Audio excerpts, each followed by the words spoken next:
Hello, this is Sonia from My Happy Space, just popping on to show you how to set up for this week's memory verse.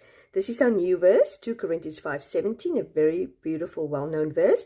We're looking at being a new creation, we're thinking of new hope, and the hope it has that we previously also memorized that His mercies are new every morning, so we can start fresh as a new creation every day.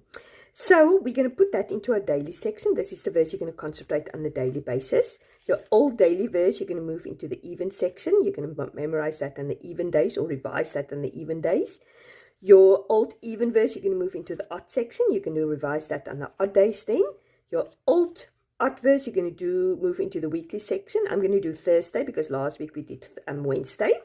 So your old Thursday verse, you're going to move into the monthly section. I'm just going to put it anyway. I'm just going to put it behind the 22nd.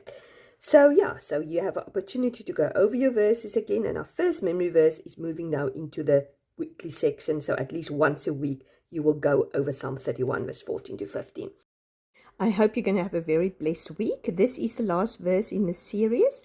So the next week, we're going to take a week off. And then we will start with the next batch of verses. Have a great week. Bye-bye.